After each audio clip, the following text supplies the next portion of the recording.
Now, I'm not a fan of wrestling. It's just not my thing. And that might make me judge the 8-bit wrestling games harsher than some others might. So far, I found them to be just about unplayable. But maybe the only WWF game to get released on the Famicom will change my mind. Oh yeah, that is definitely not happening. This was a late import for Japan since it was originally published in 1990 by everyone's favorite 8-bit whipping boy LJN. And it was developed by Rare, a company that would like you to just look at Battletoads and pretend that everything else that they ever made for 8-bit systems didn't exist. And it's the final game published on the Famicom by Hot B, the company that brought us Hoshio Miruhito, the infamously bad science fiction RPG. WWF Wrestlemania Challenge has some pedigree, and it's all bad.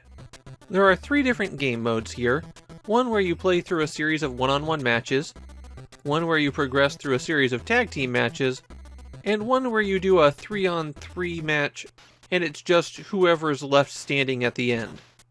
There are 9 wrestlers represented in the game: Randy Savage, The Ultimate Warrior, Rick Rude, Brutus Beefcake, Hulk Hogan, Andre the Giant, The Big Boss Man, Hacksaw Dugan, and you. Each of those has a slightly different set of moves available to them, and the you character is just a generic wrestler.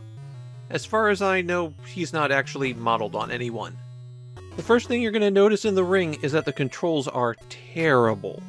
Your movement is rotated so that when you push up, you're actually moving to the upper right.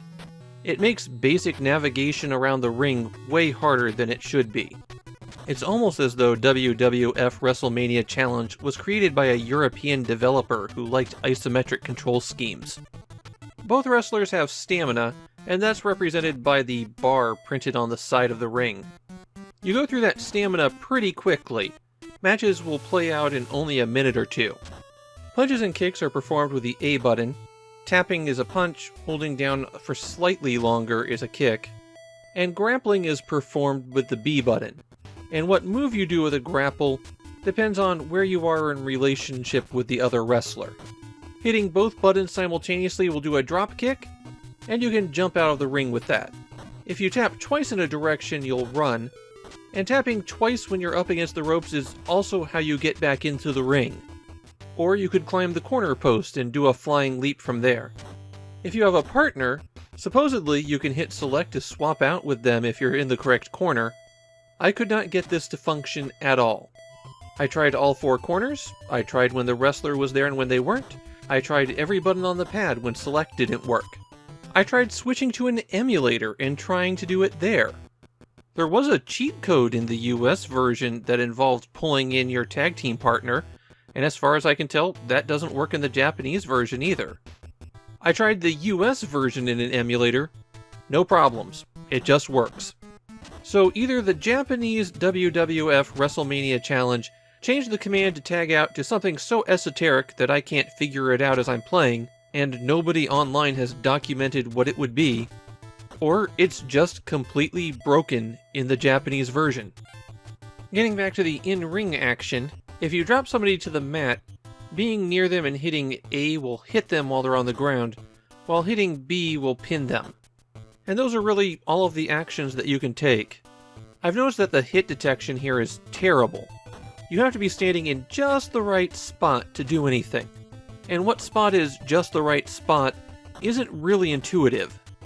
And since the terrible control scheme makes it almost impossible to move around the ring with any kind of precision, that just makes everything worse. Overall, the fighting just feels terrible here. You'll whiff more than you hit, grappling seems to work almost at random, and the fights swing so quickly that there's no real flow. You'll toss somebody to the ground twice, and that'll deplete their stamina enough where you can pin them. The kindest thing I can say about WWF Wrestlemania Challenge is that the game is so minor that nobody remembers it exists.